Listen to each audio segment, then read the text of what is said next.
This is ProBlogger. Hey there, my name's Darren Rouse and I'm the blogger behind ProBlogger.com, a blog, podcast, some events and a job board and a series of ebooks, all designed to help you as a blogger to grow your blog, to start it up, get content on it, build community with your audience, and to make some money from it as well. You can learn more about all we do at ProBlogger over at ProBlogger.com.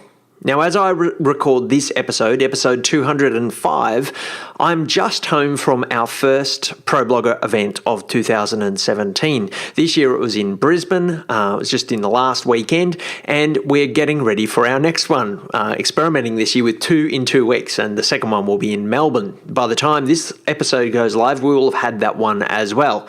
Our Brisbane event was really worthwhile. I'm so excited about what we did this year. We heard from Pat Flynn, Jadah Sellner, James Schramko, Exeter, and Shayne, Tilley, Laney, Galligan, and had a couple of really great days of teaching and inspiration, including a day with a small mastermind group, really working through 40 or so bloggers' businesses. Now, each year at our events, I open the event with a keynote. This year, at 2017's event, I spoke about evolving your blog rather than getting into a revolving pattern. I guess the catch cry was to evolve, not revolve, because many times we go in circles. Now, I'm going to share more about that topic on this podcast in future. A good reason to subscribe if you haven't already.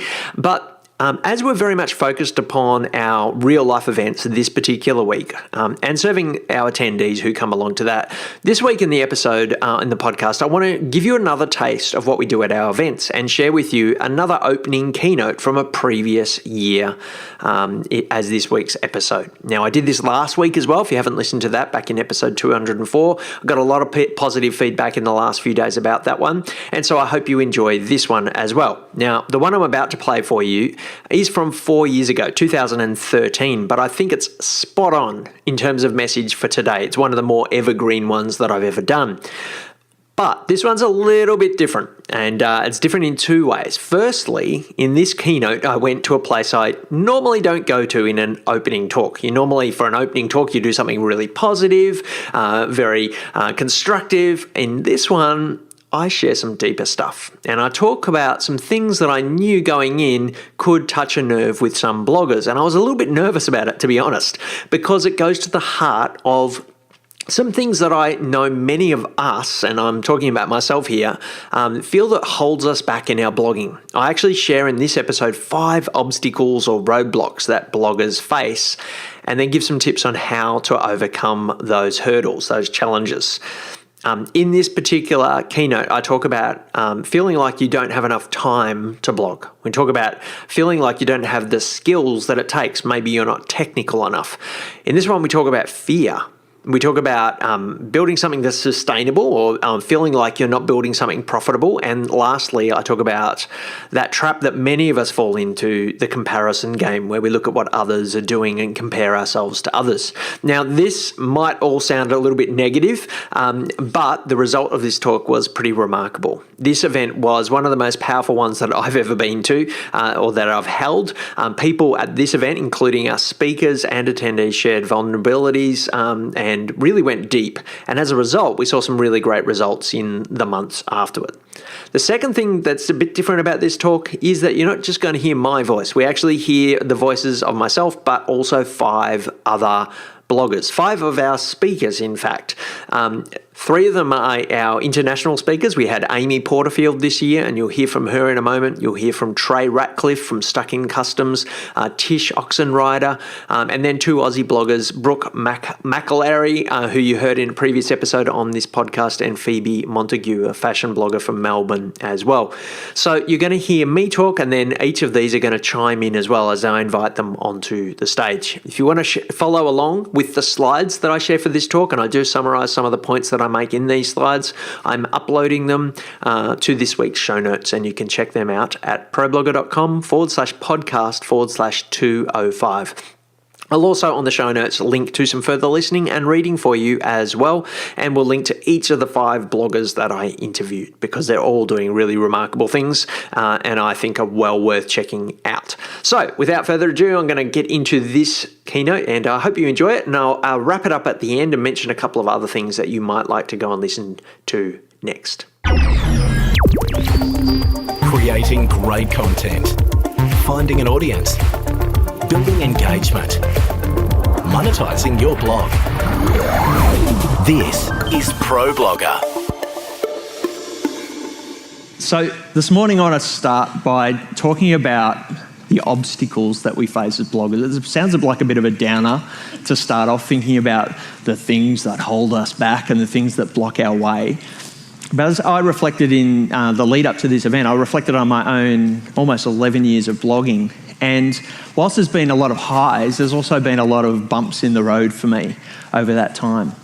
Quite often when I come to a conference like this, either as a speaker or as an attendee, I start thinking about what will I talk to people about. And a lot of the time I think of the positive things that I want to share and the successes that I've had and kind of gloss over those hard things. But I want this conference this year to be a place where we talk about the good stuff, but also the challenges that we face.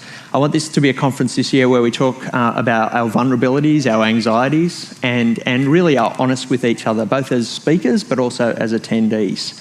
And so I guess I want to model that a little bit this morning by talking about some of my obstacles over the years, because I think a lot of them are things that I know others face as well. So I want you to think about answering this question. What is your number one obstacle that you're facing at the moment as a blogger? Whether you are 10 years into blogging, whether you are just starting blogging, whether you perhaps haven't even started a blog. Every year we have pre-bloggers come to ProBlogger as well. So what obstacle are you facing at the moment as a blogger? I want you to write it down. I want you to get your iPad out, your iPhone out, write it on your hand, wherever. I want you to write it down, because I think by writing down these things, they become a little bit more crystallised in our mind. And as you head into the next 2 days of teaching, I want this thing to be in the back of your mind. I want it to inform the sessions you go to, the questions you ask speakers, the questions you ask fellow attendees, the conversations that you have. Don't just talk about the good things that are happening, the highs, but also talk about these challenges. So quickly, just in a word or two, write it down. What is this challenge that you're facing? What's blocking your way at the moment? What's holding you back at the moment? Just one thing will do. I know we've probably all got about 10, but what's the number one thing for you? Now you've written it down, I want you to jump out of your comfort zone a little and turn to someone next to you and tell them. Now, if it's a highly personal thing, you don't have to share it all. It's my husband. I just want you to... You've got one sentence to say it. So you don't have to go into great detail. Just in one sentence, say what it is. Let the other person say what it is. Please continue that conversation, because it's an important conversation. The way you're going to break through those barriers, you've just done part of it. I think by verbalising it, by writing it down, you're crystallising it in your mind, but you also may have just created an ally to help you to jump over that hurdle. And I really encourage you to prolifically tell people about your problems at this conference. You have my permission to do that. That's the kind of conference I want. I want us to be smashing through these barriers, and that's my aim for this conference. Okay, so what do you reckon the number one thing was that you just shared then? Anyone? Sorry? Oh my gosh. Thank you very much. Time. I asked that question on our Facebook event page. Those of you who haven't found it, we've got one. And on Twitter the other day, and the number one thing that came back was time. And it was expressed in a whole heap of different ways. I don't have enough time to blog. Life gets in the way. We all have other things, and they're important things in our life, like children and partners and friends and jobs and study and hobbies and volunteering and all kinds of other stuff that compete for our time. We have distractions, and as bloggers we live in perhaps one of the most prolific place for distractions. How many times have you sat at the computer to write a blog post and just followed a link? Or 7 and end up watching about funny cats on YouTube and that kind of thing. I mean, we're just surrounded by them, and not only do we follow other people's links, we create our own and just make other people distracted. So there's these distractions all around us. there's opportunities too. And I was talking to a blogger the other day, and she said to me, I get invited to 7 events every week. 7 events every week. So that's like 1 a day on average. And if she went to them all, they're good things. They're opportunities, they're fun. Some of them could open up opportunities to earn an income.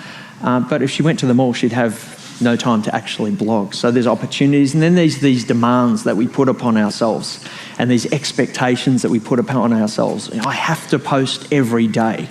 I have to tweet this many times. I have to be involved in these 42 social networks.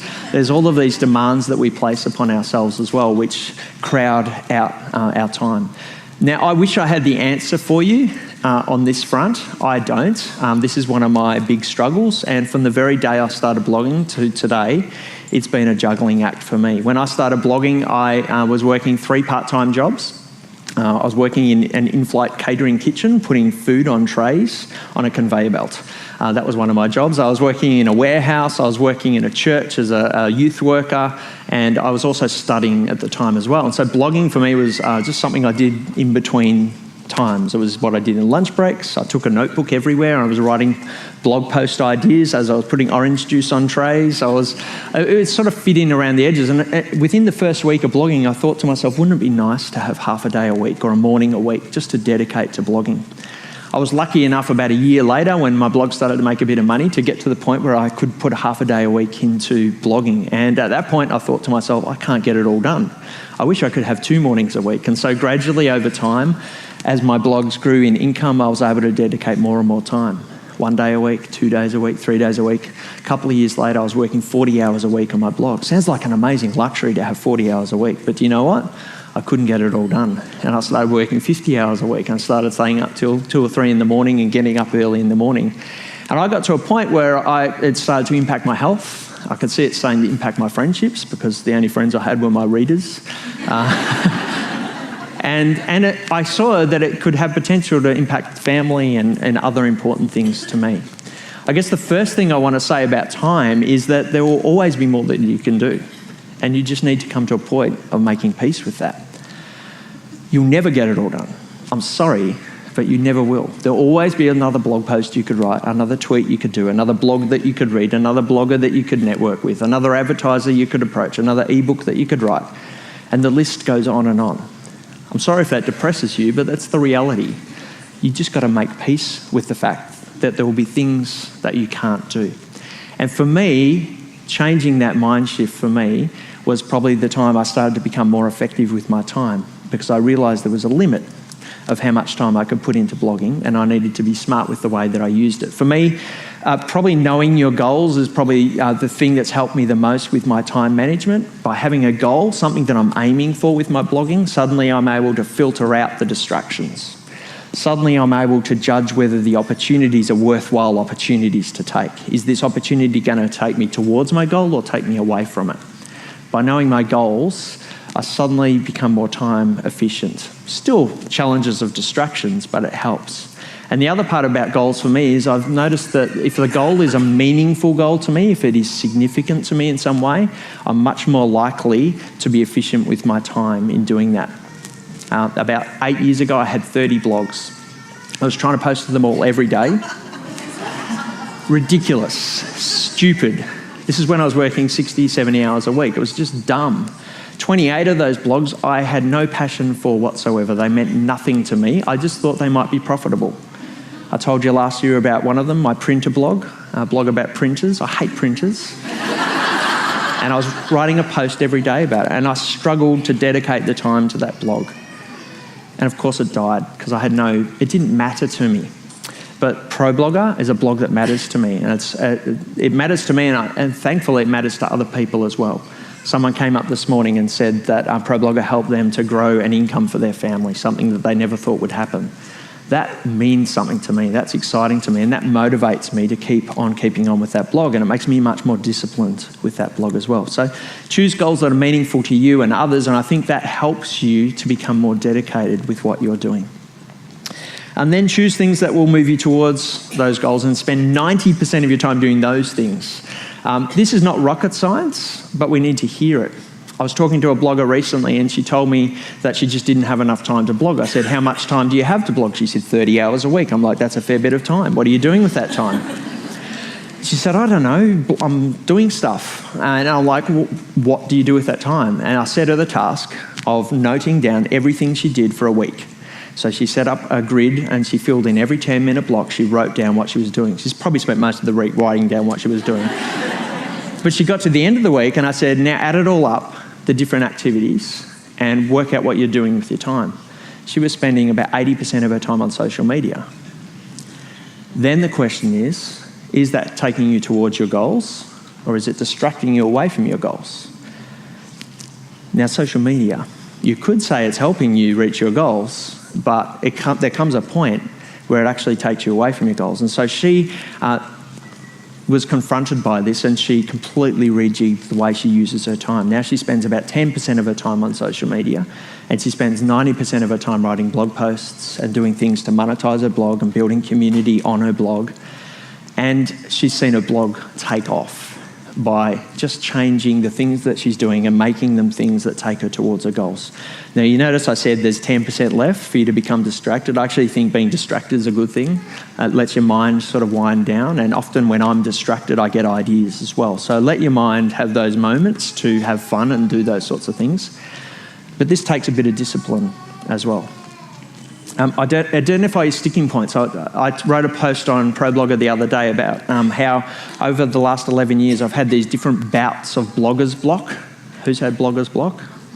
It's tough. I used to just call it blogger's block, but what I've realised is there's different types of blogger's block. And for me, identifying exactly what the problem is then unleashes me to flow in other areas. So for me, one of the things that I struggled with in 2006, 2007 on ProBlogger was coming up with ideas to write about. I'd been blogging for 2.5 years on ProBlogger and I felt like I'd blogged everything there was to blog about blogging. I was blogging 2 or 3 posts a day. That's a lot of posts. That's a lot of topics covered. And I really struggled to come up with something new and fresh. I just thought I had blogger's block, but when I realised it was about idea generation, I decided, what am I going to do about it? I found 2 friends and we spent a morning together. They were also going through the same issue. They had blogs on different topics and we just brainstormed together for a morning. They told me what to write about and I came up with a list of 30 or 40 posts, and so did they.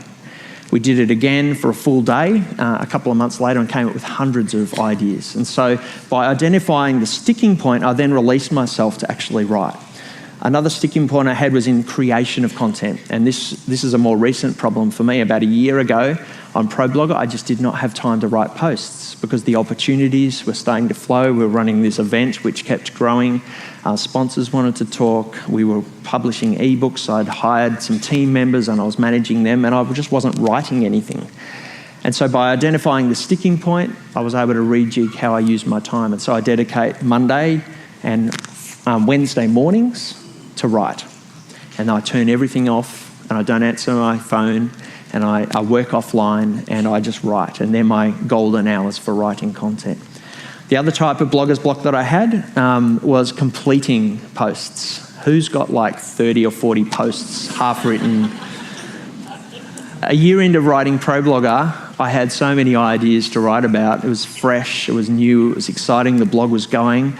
At one point, I had 93 drafts in the back end of ProBlogger. I just would start a post and I'd get distracted and then start another post and then I'd never finish anything. Again, the sticking point was finishing posts and it was polishing posts and getting them ready to publish. And so I dedicated an hour every afternoon to polishing posts and getting them ready. It's not rocket science, but for me, I guess it's about identifying what is the point that's holding you back and rejigging your time to dedicate some time to those sticking points. And those points will change over time for you as well. So just be aware, where's the blockage, and how can I unleash that? This morning I'm going to get 5 people up to talk about their challenges with these topics. I'm going to talk to you about 5 obstacles and I'm going to interview 5 people. So Tish, I'd like you to welcome Tish.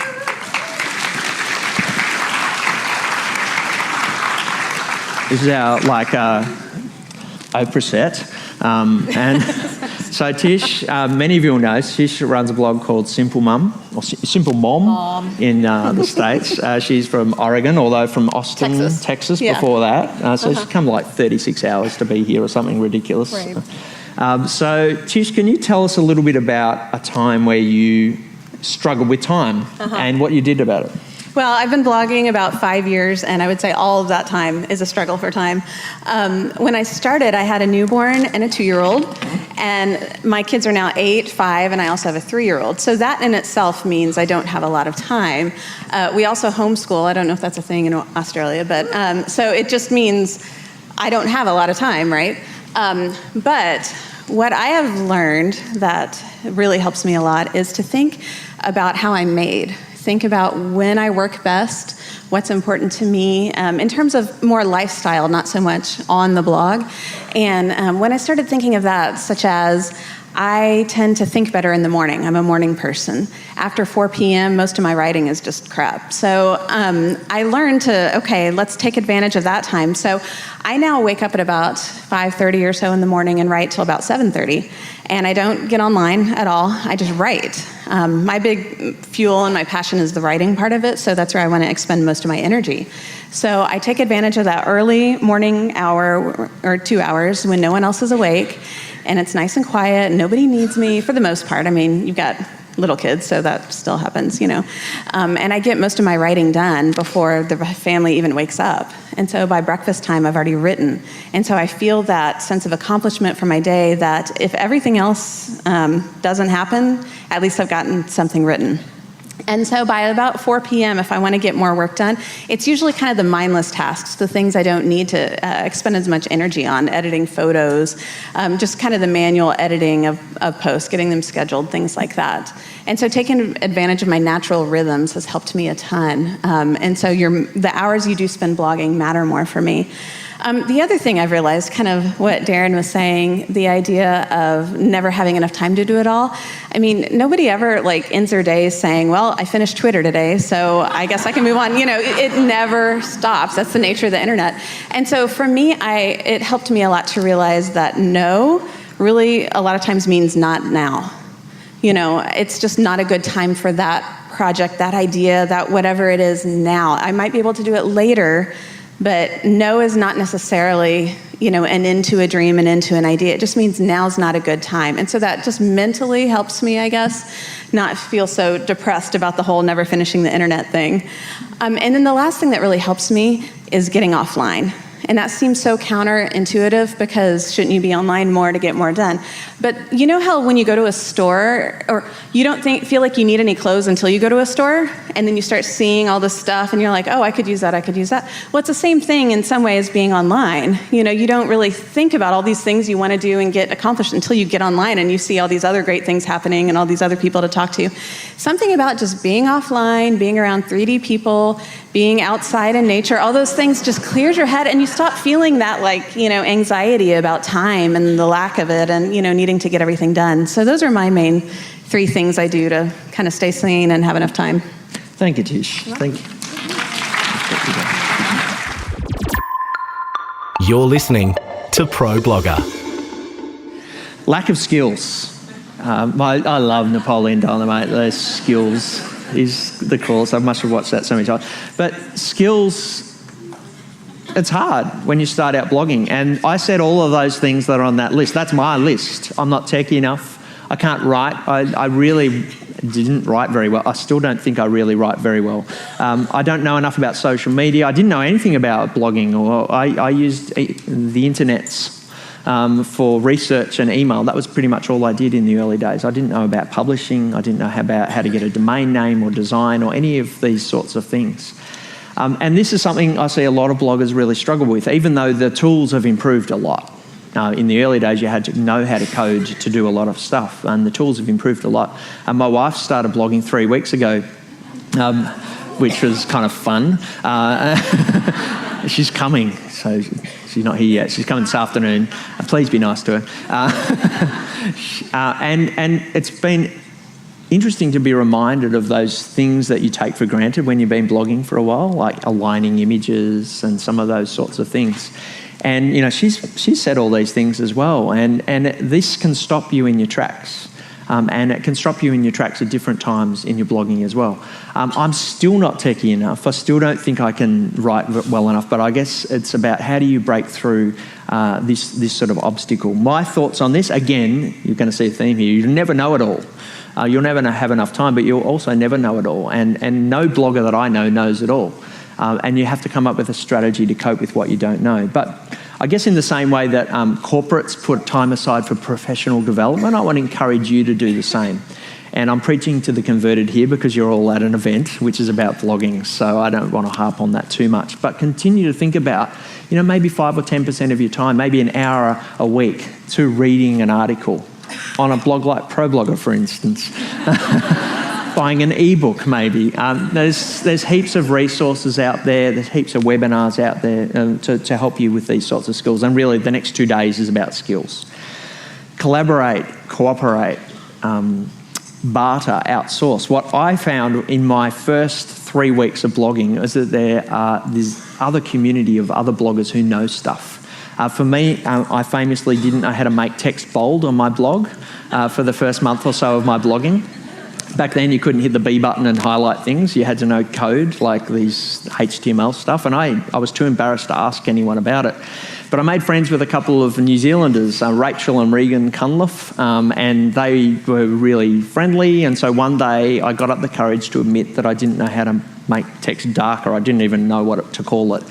And so I asked Rachel, and she kind of giggled and said, you know, here's the code that you could do, and sent me to a site. And so I began to learn the skills. And that, just getting the courage to ask someone how you do something, was something for me that was actually a bit freaky. It took me out of my comfort zone. But, you know, by asking her that question led us to a partnership. We actually started a little blog network together, and they became business partners. Her husband and I started my first money-making blog, which was a blog about the Athens Olympics. We blogged all through the night as the Olympics happened, and it led to a profitable, sort of mutually beneficial win-win relationship. So those sorts of little questions you ask and the relationships you have with others, try and make them win-win. You don't have to pay everyone. You'll find a lot of people will want to just help you, and a lot of people will want to collaborate and find win-win. So I also sent a lot of traffic to them over the years as thank you for their help. And when I started to earn an income, I started paying Rachel to design my blogs as well. So over time, you'll find new ways to be able to outsource, whether they're just bartering or whether they're actually paying. So be open to the person next to you may actually be able to help you. I keep things simple, and this is what I've been saying to Vanessa, my wife, who started her blog, is let's start simple. She looks at social networks. There's Twitter and Facebook and Pinterest and YouTube and all these different things. She doesn't know how to use any of those things. She doesn't know how to use Twitter, which I'm kind of happy about at the moment because I can tweet like crazy and she doesn't know how to follow me. But but gradually she's going to learn those things, and one thing at a time, one step at a time. And I guess the thing I learned about ProBlogger is by being transparent about what I don't know, you actually become more relatable to people as well. So on ProBlogger, I was terrified when I started ProBlogger because I didn't know how to design a blog. I didn't know anything about SEO. I didn't know anything about analytics, that side of things. And I thought to myself, do I bluff my way through it, or do I say what I know and say what I don't know? And that's what I decided to do. And I found by showing people what I didn't know that I actually made a lot of friends and became more relatable. So be a bit transparent, particularly those of you who are starting out, and practice. You just have to practice. The only way you improve to write, you can learn a lot about writing, but unless you actually practice it, you won't. I want to get Amy up, another one of our international speakers. Welcome, Amy.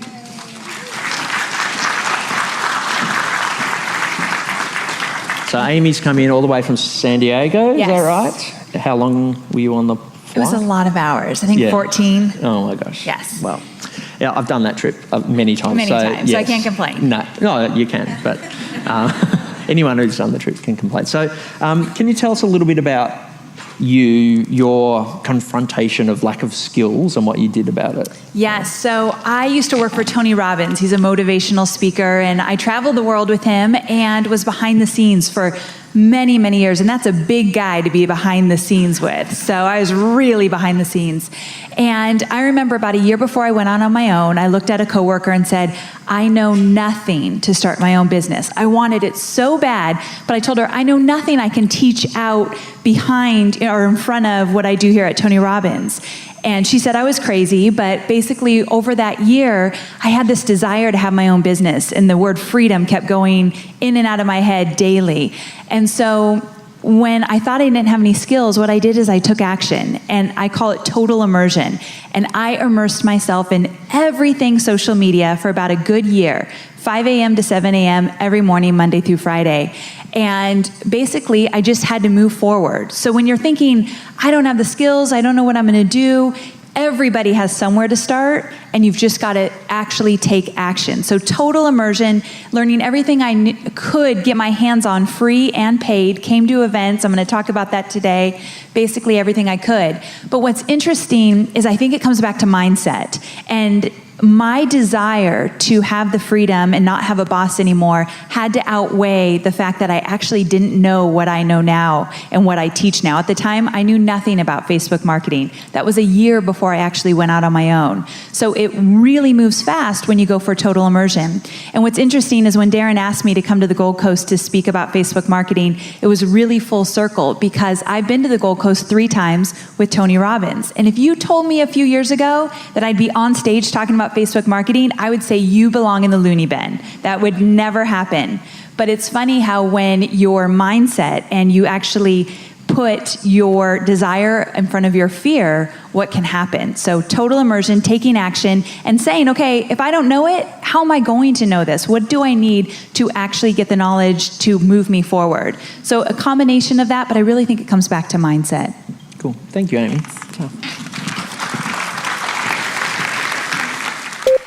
Creating great content and building your audience. This is ProBlogger. Okay, fear. This is a big one. And this is my big one. If you could have seen me 2 weeks ago thinking about this event, I was almost in the fetal position. I was thinking about all the scenarios, all the things that could go wrong with today. I'm sure most of my team know the day I'm talking about, but I almost became paralysed by fear and the things that could go wrong. And the fears that we face as bloggers are varied, and I'm sure the list I've got there is just a very small sample. I suspect a lot of you shared about fear before when you talk to one another. These fears that haunt us. What if no one likes me? What if no one notices me at all? What if I look stupid or make the wrong choices? What if it's not perfect? That's my big one. I'm a bit of a perfectionist. What if I've got nothing to say or run out of things to say? What if I don't know enough? What if? What if? What if? And the fears can grind us to a halt. And I've seen this happen for many bloggers. They just become almost paralysed by it. Again, I don't have the answers to this. It's something I struggle with a lot of the time. I've overcome some of the fears, but other ones sort of pop up and replace them. But here's a few of the thoughts I have on fear. Fear is a signal. It's a signal that something important is about to happen. As I look back on all of the life-changing moments in my life, fear was present. And I think it's a signal. I think it's designed to make us fight or flight. And there are times for both. Fear can be a good thing. It can warn you to run away from something that's about to kill you. And it gives you that adrenaline and it helps you to run faster, I think. But it can also be there to give you adrenaline to fight your way through something and to pay attention. So if you're feeling fear about blogging, that's because you're about to do something important, something life-changing. So let it be a signal to you. And this is a mind shift thing. This is something you need to learn when you're feeling it. Okay, I'm not going to let it paralyse me. I'm going to make it allow me to pay attention to what's going on in this situation. For me, that's what I did this week. I said to myself, I'm feeling really scared about ProBlogger event. It means something important is going to happen. I need to focus. And that's what I allowed fear to do for me. Rather than to distract me and to paralyse me, I made it make me focus. I want to suggest 3 questions to ask when you're feeling fear. What's the worst thing that can happen? It's a cliche, I know, you hear it a lot, but it gives you perspective. I use this on my 7-year-old son all the time. Swimming lessons, he can swim, He was swimming in his lessons in water up to here, but for some reason, for a patch, he wouldn't take his feet off the bottom. And so we talked our way through it. What's the worst thing that can happen? I can die! I'm like, the water's only up to there. You've got your teacher next to you. I'm watching from the edge, and I'll tell your teacher to jump in and save you. What's the worst thing that could happen to you? I'll put my feet down. Okay, fear is suddenly the situation's put into perspective. What's the worst thing that could happen? Now, that's a good question to ask. Sometimes the answer is, I could die. And so it's good to know that. And so fear might be telling you to do something about that. So what's the worst thing that could happen? What would you do if that happened? How would you recover from that? I think this is a really important question to ask. I asked myself this question 2 weeks ago when I thought about this event. What's the worst thing that could happen? Amy, Tish and Trey could be caught in a volcanic ash cloud and not be able to get out of America. That's one of the worst things that could happen. I might forget all my clothes and have to wear a dress. There's all these things, and you begin to work through them, and then you begin to think about what would I do? And so as a team, we started to think, what would we do if all of our international speakers couldn't get here? And we came up with a contingency plan. By asking this question, you're better prepared, and you do what you're about to do better. The last thing is, what would be the best thing that could happen? I think we dwell on the first one a lot, and we allow our minds to go there quite a bit. But if we also go to the best thing that could happen, we actually find perspective, because the reality is it's probably something in between. And you've got just as much of a chance of the best thing happening as the worst. For me, these 3 questions together kind of help me to work my way through fear. And I guess the other thing for me is talking to other people about it. Get out of your comfort zone. It's the place that sparks fly. Last year in my keynote, I talked about how the big things that have happened to me have often started as little small sparks of opportunity. Those sparks for me usually fly when I put myself out of my comfort zone. One of my fears is meeting new people. Hi, 450 new people. This is my worst nightmare. But what I've discovered is that when I force myself to walk up to a complete stranger and introduce myself, sparks fly. I remember going to my first conference in the US, travelled there by myself, freaking out, sitting in the back corner like that. And the stupid speaker made me talk to the person sitting next to me in the opening session. Terrible thing to do. I did it. I talked to the guy next to me. He became a business partner 3 years later. Sparks flew in that conversation. We discovered we shared an interest, and interesting things happened as a result of that. Get out of your comfort zone. And I know a lot of you are doing it this weekend, and I celebrate that you are doing that. That's fantastic. And my last thing I'll say about fear is even wobbly courage is courage.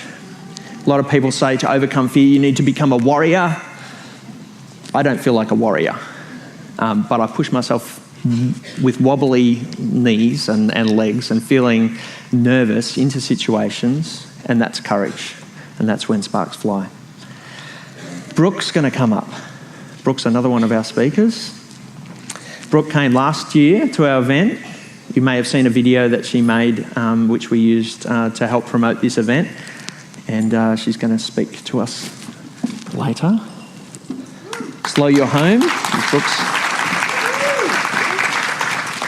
Brooke, can you tell us a little bit about fear for you when you faced it, what you did about it? Apart from now? Yeah. Okay. I think probably one of the things that sticks out in my mind the most is the moment I realised that every single number on my analytics page was a person and they were judging me, you know, because initially, in a nice way, I'm sure, but... No, they get together. Yeah, there's a forum. And it just caused me to question what I was writing about and question my voice. And as a result of that, I got really boring, you know, and I started to walk right down the middle of the road. And that was just purely based on fear, because I didn't want to offend anybody. I wanted people to like me. And it took me quite a while to figure out that was the problem, because I started to procrastinate. I didn't write so well. I didn't write with passion. But once I figured out that was the fear that was driving it, I wrote a post called 10 Things I'm Afraid to Tell You, and I just put it out there. And the response was amazing. I had lots of emails from people thanking me and thanking me for facing up to my fear, because I actually spoke about things some were small things and embarrassing things, like enjoying 50 Shades of Grey, and other things were... It's a great book. It's a fantastic book. But other things were quite big, I struggled with depression, things like that. And as a result, people really responded incredibly well. So my main tip would be initially figure out what the fear is, because you may not be sitting there thinking, I'm terrified of being judged. You may be sitting there thinking, I don't want to write anymore, or, I'm a bit sick of this. And you just need to look deep into that and figure out if it's a fear, and then face it, and as long as you're not going to die, then face up to it. Yeah. Cool. Thank you, Brooke.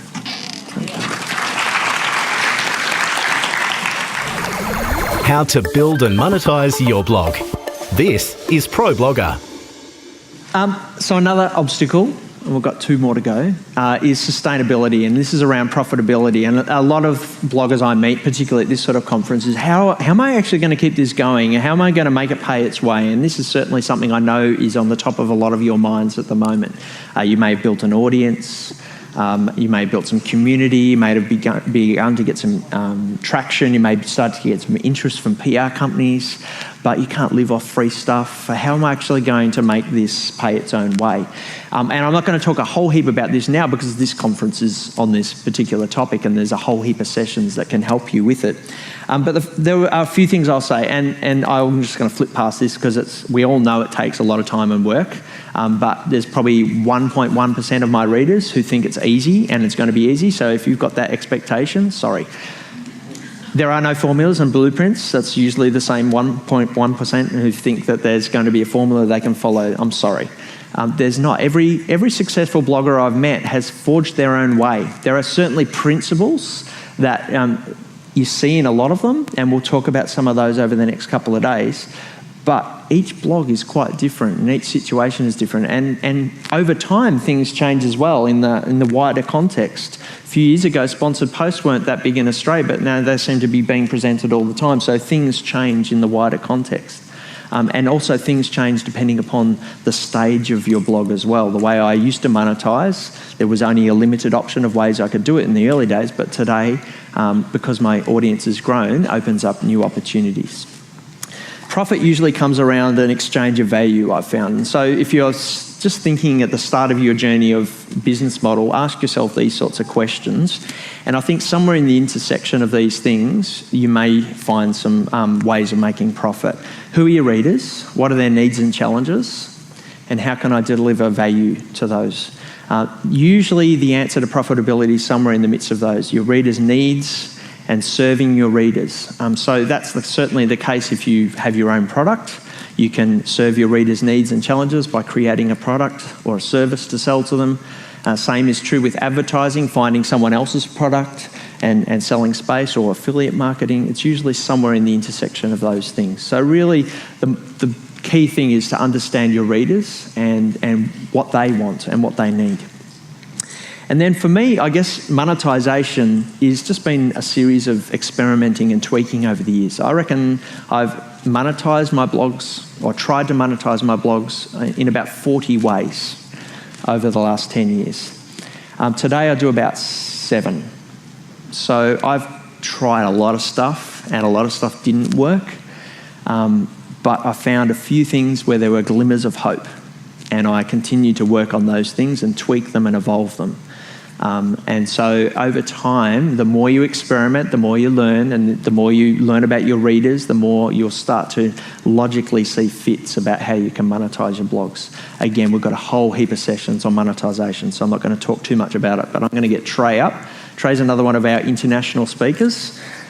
He actually lives in New Zealand, but came in from Seattle, San Fran, and in 2 days is going back again, and then coming back to New Zealand. Like three trips in a week, to and from America. So thank you. And he's got. We're all on camera. Yeah, you're all. What are you doing? Right now. Nothing. He's got a Google Glass. So Trey runs, he's a great photographer. He runs a great blog called Stuck in Customs, but a whole heap of other stuff has sort of flowed out of what you do. I know this is a massive topic to talk about in 2 minutes, but can you tell us a little, maybe a story about when you sort of faced sustainability and what you did? Yeah, this is a story. It's a nice story. So when I was in college, I went to school in Texas at SMU. I was computer science and math. That was sort of my thing. And I was a huge Star Trek fan. I love The Next Generation. And I especially love Patrick Stewart. Captain Picard, I love that guy. And remember back then we used to watch TV and we wouldn't have a laptop on our laps. We would just watch TV. You know, you just pay attention, so you would really drink these guys in. So I love that guy. And I was walking through the student union and I saw there's a flyer on the wall that Patrick Stewart was coming to my college and he was going to be doing a Shakespeare live on stage. And I guess he was like staying true to his roots, you know, even though he was doing this sci-fi stuff, but he loves Shakespeare, right? So I got to go see him. And I'm not in the theater department, so I thought, okay, I'm gonna go sneak in there. So I had it all marked on my calendar. I went, and I kind of went in the side door. Huge theater, Meadows Auditorium, seats thousands and thousands of people. So I go in there, and it's completely empty except for 2 people that are sitting in the front row. And I thought, oh my gosh, what's going on? This is weird. So I went in and I sat down, and then I realized that, oh my gosh, they're just so bad at marketing this thing. Nobody actually come. Patrick is going to be like mortified, and I felt really embarrassed for him, and it was just a weird, you know, bouquet of feelings inside me. I was excited to see him, but I felt bad. And so anyway, he came out. He was like, oh, and then he went off stage for a second, then he came back, and he brought 3 chairs, and he says, would you guys like to come on stage with me? And we were like, yes. So we all went up there, and like there were 4 seats all pointing at each other. And he says, do you all mind if I perform The Merchant of Venice? I'm like, no, that'd be great. So he did the whole thing from memory, acted the whole thing, every character, everything. And I'll never forget it. At this one time, he started doing this soliloquy from Shylock, and he was wearing this old tweed sport coat. And he was at this point, and he slapped his chest, and this dust just blew up, and the Klieg lights were burning down. He was like acting through the dust. It's like, wow, this is so awesome.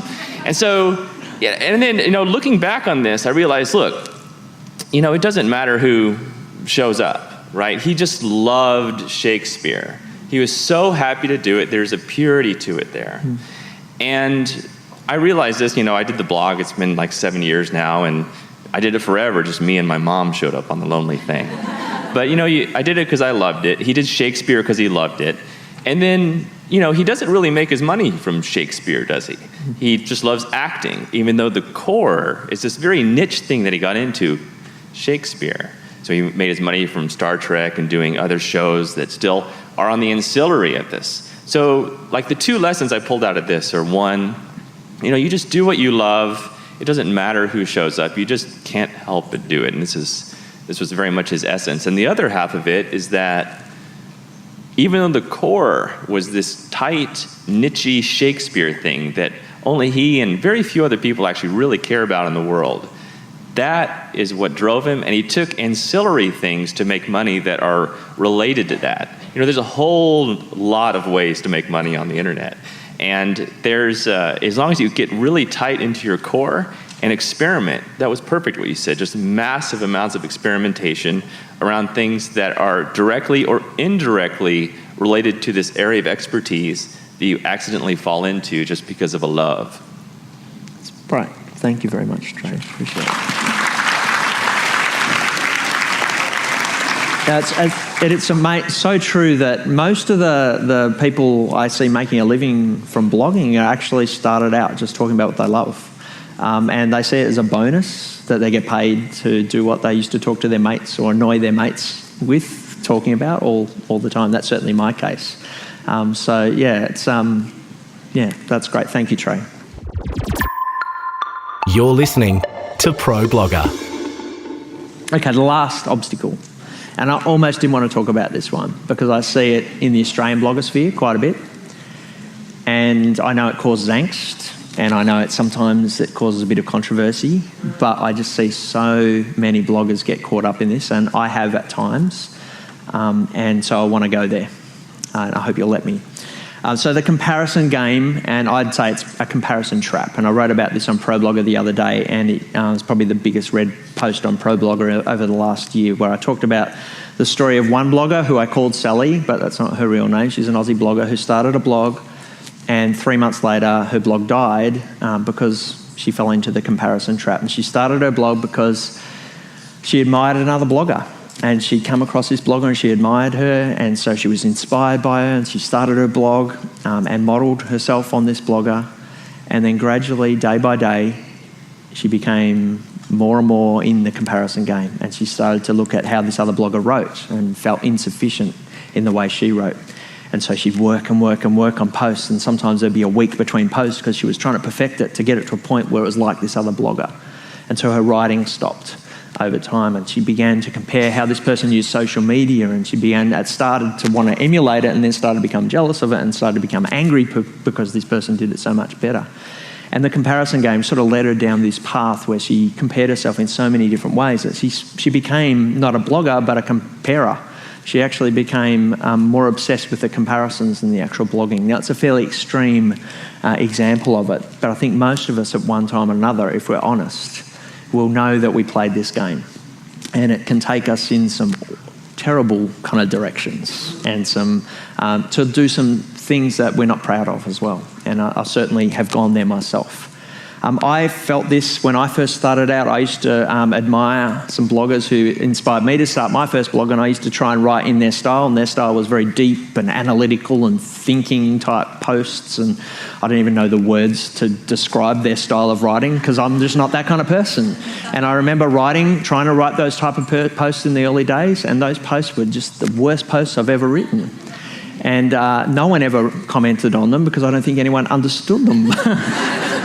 And I discovered after a few months that my style was more conversational. I'm really glad I did. I'm glad I didn't continue to go down that path of comparing. I guess I forged my own path in different ways. And so I want to encourage you, if you're in this tempting area, and it's tempting, you go on Twitter and you think, I'll just see what they're saying today. I'll just see if they're saying something about me or that could be about me.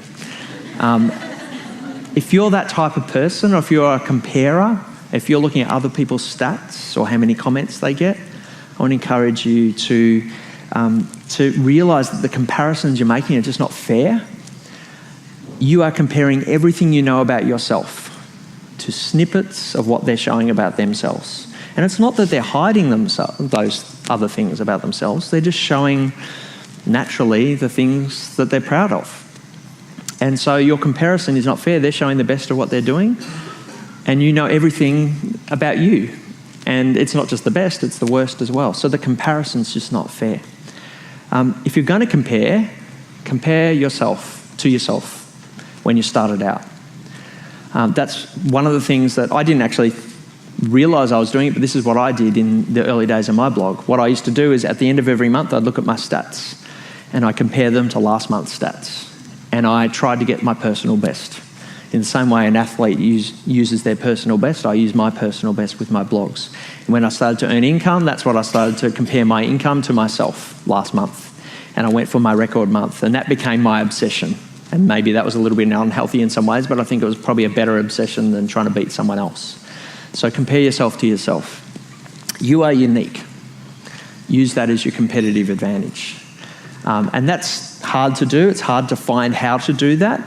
But most bloggers that kind of find their voice, that's what they do. They actually use their weaknesses, they use their failures as part of the story to actually make themselves unique. Everyone's writing about the same things, but no one has your story. So use that story. It's what makes you unique. And the last thing I say on this is you are so much more than your successes and what other people say about you. I think as human beings, we naturally compare ourselves all the time. We naturally think about our self-worth based on whether we succeed or what other people say about us. They're the two things I think most of us judge our self-worth on. And we feel good about ourselves when we succeed and when other people say good stuff about ourselves. if that's where we get our self-worth from, we're in for trouble. Because we all fail, and at times other people will either say nothing about us or crap about us as well. So you've got to get your self-worth from somewhere else. For me, that comes from spirituality, it comes from my family, it comes from a whole heap of other things. I'm not sure where your self-worth comes from, but I encourage you to look elsewhere than how well you're doing on your blog, how many Twitter followers you have, how many readers you have, how much money you have, and what other people say about you. You're so much more worthwhile than any of those things. So don't allow yourselves to compare in that way. I want to get one last person up. Phoebe is going to come. Phoebe is from Melbourne. Go Melbourne. Although we love the Gold Coast too. Phoebe spoke at our second ProBlogger event, and I remember I was in the other room when Phoebe got up to speak, and Twitter went completely off in the next room as Phoebe talked. She told it as it was, as it is. And I still do. You still do, thank goodness. So can you tell us a little bit about the comparison game? You're in the fashion blogging space. That wouldn't be a comparative sort of Oh no, area. that's not judgmental at all. Are there fashion bloggers here? Yeah. Are there people that maybe don't blog about fashion but put photos of yourself? Yeah, okay. So yeah, I know you're out there. So what you find when you put yourself online and put photos of yourself online, that you're open to judgment and you're open to compare yourself with other people. I am 7 years into my blogging career, and last year a new blogging fashion network opened up called Felt, which was based out of Sydney. And it was based on an American sort of business model where it was exclusive. So they only worked, it was invitation only. They only worked with, at that stage when they started, I think 5 bloggers, fashion bloggers, and I wasn't invited. And so I always like to think that I was somewhat at the top of my game, that I still had a readership a long time into my blogging career, and I just sort of was scratching my head. What have I done? What am I not doing right? Why don't these people like me? The girls that were chosen were very young. So I'm over 30, believe it or not. It's cosmeceuticals. And they were all about 18, 19, 6 foot, 2 of them ex-models, weighed 50 kilos, not me. And so I had read and followed their blogs, and I just sat with my head in my hands, and I thought, what is my value? Why am I doing this? If this is what is being held up as a pinnacle in my industry and within fashion blogging, what is my value?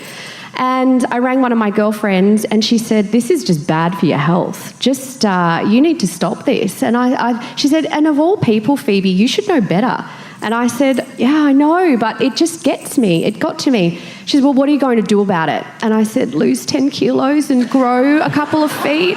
She said, no, you're not going to do that. And she said, you need to write about it. And so I did. I wrote a 2-part series because the blogosphere, fashion blogosphere and Twitter sphere went nuts when it was launched. And because it was blogging, I've always seen blogging as community-based. I'm very generous with my time, knowledge. I'll tell you anything you want to know about blogging. I won't charge you unless you're a corporation.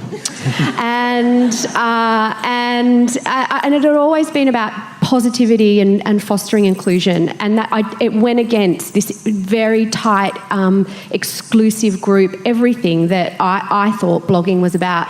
So I wrote about it, and I turned inward and I switched off. I unfollowed them all on Twitter. I unfollowed them on Instagram, and I switched off from their blogs for a while, and I looked inward. I wrote a 2-part series, and those blog posts were picked up by AAP and Patty Huntington, who's one of Australia's most well-known fashion bloggers. She's a former journalist, and she actually referenced that post just last week again. So what I had perceived as a comparison that really got me down, I turned into a positive, because I thought, if I don't do this, it's going to throw up every other fear we've talked about today, fear, roadblock, writer's block, and it's not going to be sustainable for me. Cool. Thanks so much. You're welcome.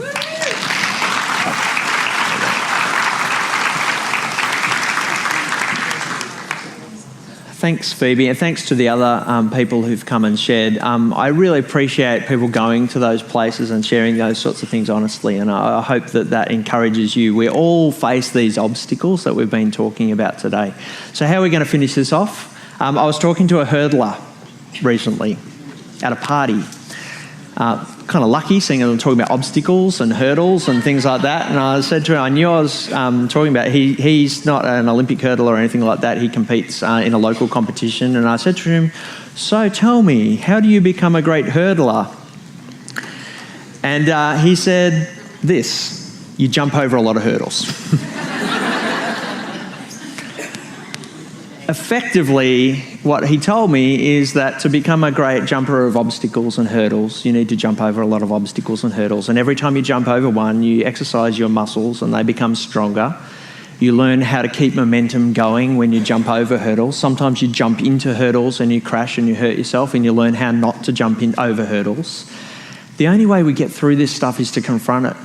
And the only way we're going to face our fears and stop comparing ourselves with others is to actually talk about it and to do it. And I really want this event to be an event that challenges us to do that. And I really would encourage you, as you go into the next couple of days, to keep these obstacles in the front of your mind and to talk about them and to ask questions about them and to take them on rather than run around them.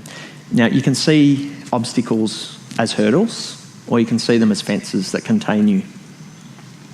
And when you start to see them as fences that contain you, you actually stop yourself and you contain yourself. So I encourage you, over the next couple of days, we're going to get through these obstacles, and I really hope that that's the case for you.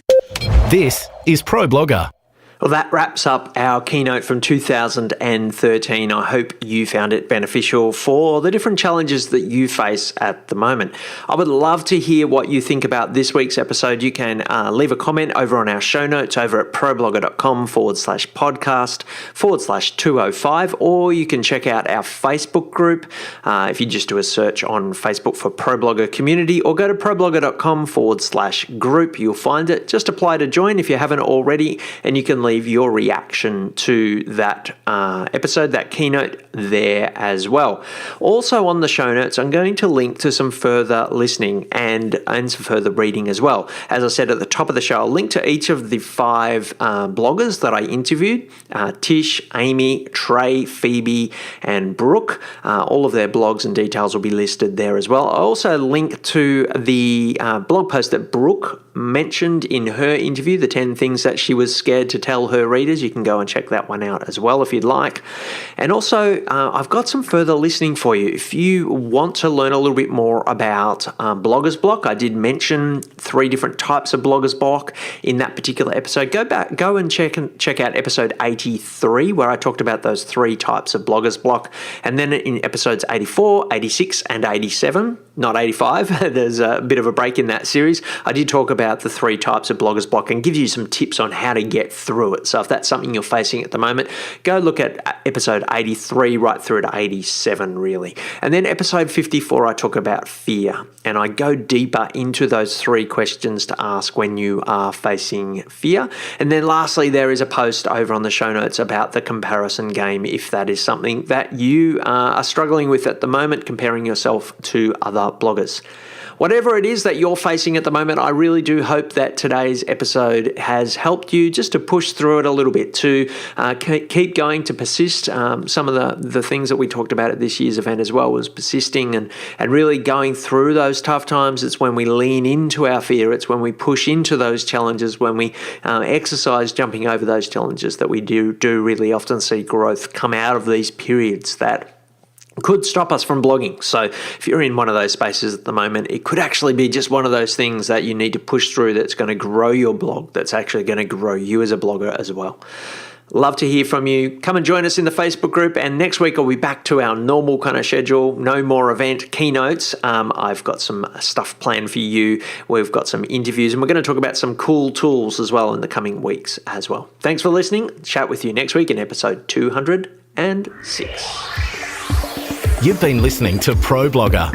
If you'd like to comment on any of today's topics or subscribe to the series, find us at ProBlogger.com/podcast. Tweet us at ProBlogger. Find us at Facebook.com/ProBlogger or search ProBlogger on iTunes. This episode of the ProBlogger podcast was edited by the team at Podcast Motor, who offer a great range of services, including helping you to set up and launch your podcast, as well as ongoing editing and production of the podcast that you produce. You can check them out at podcastmotor.com.